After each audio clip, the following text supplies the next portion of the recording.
So in regards with the fear of missing out, I think that we all deal with it quite consistently. I think that the fear of missing out, or FOMO, is something that really involves a lot of self-compassion, a lot of self-analyzing, and we need to really look down and really ask ourselves, what is it that is causing us that fear of missing out? And I think that social media doesn't help. I think that social media it brings us that illusion that we need to be doing this and we need to be here and we need to appear this certain way, and that if we're not doing it, we are missing out. We are not worthy, or we're behind, or we're not doing what we need to do. And I think that at least for me, the fear of missing out is something that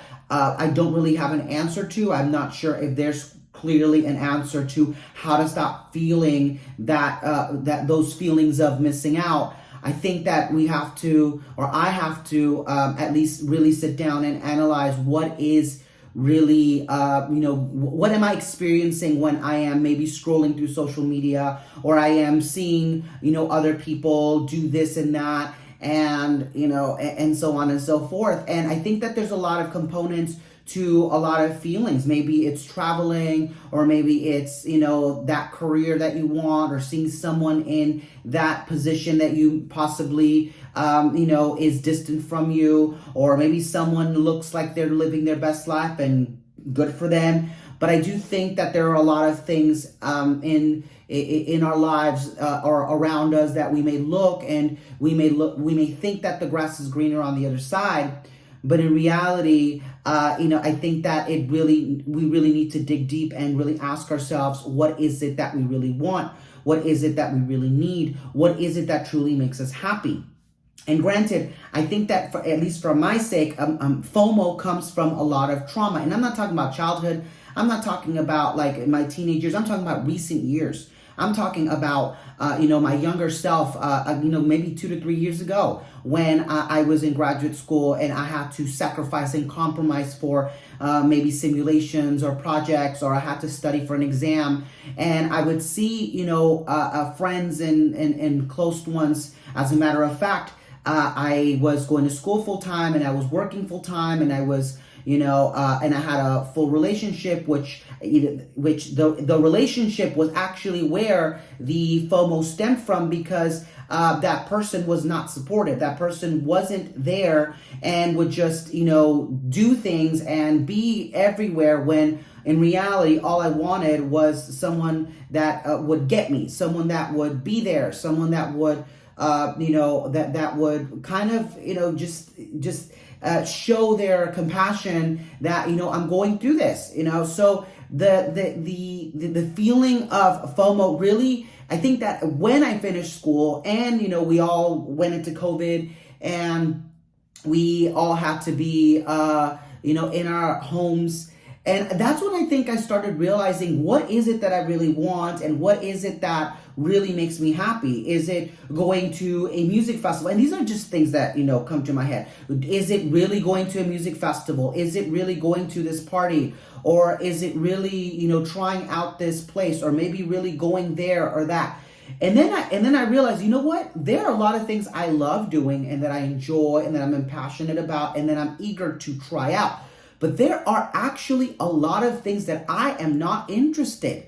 There are a lot of things that I don't like doing. And there are a lot of things that, it's just not worth my time, and it's not worth my money, and it's not really worth really going out of my way to experience something just for the sake of the symbol or the status, or to post it on social media.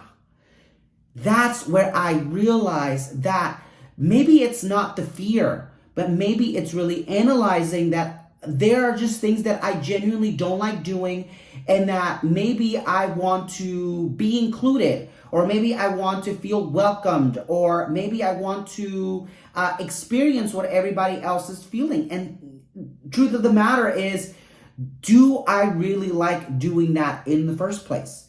Is it something that I really want to try out? Is it something that is really that I'm going to look back years or maybe later in life and like, you know what, that was a lot of fun.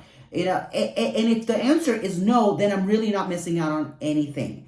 At the end of the day, whatever it is I want to do or whatever it is I want to be will always be there. Will always be there, and I will eventually get to it when I need to get to it. I will travel to where I need to travel whenever the time is right. I will need to be, somewhere or do this whenever I need to, whenever the opportunity arises. I don't need to be comparing myself to others. I don't need to be feeling this way. And I don't need to really talk down on myself because I haven't done this or that. And I'm sorry, when it comes to traveling, I love traveling, and and I do travel, from time to time. But I don't know about you, but being, passing TSA and running across the airport, that shit is annoying and that shit is exhausting. So, my next trip is coming soon, and y'all probably see it. So whenever you probably looking at someone that is here or there, just think about the hours of the layovers and the jet lag and all of that, and just for that pretty picture, just for that cute video, just for that whatever, living your best life, and really think about all the components, or maybe a music festival and all that dust that's in your face and that you're inhaling, and and you're literally like sardines somewhere. Literally ask yourself, what is it that you like and what is it that you enjoy? And if you like all those things, then great. But what I'm trying to say is really analyze, really look down upon yourself, and what is it that you truly want and what is it that you truly desire. And when you're looking at that other person, enjoying their best life, is that something that you want to do as well later down the years or later in time? And if it's something that you are not interested in, then maybe it's not fear of missing out. Maybe it is something that that you really have to analyze. And as older that I get, and maybe because I'm becoming more homebody, I dread being outside. If I go outside, there has to be a very good reason why I am outside, and I feel relief when I am not out in the public and just dealing with long lines and just So hopefully this makes sense, and make sure to be kind to yourself. Make sure to stay true to yourself. Make sure to nurture yourself. Don't be cruel. Don't be cruel to others. And I will talk to you all again soon. Bye-bye.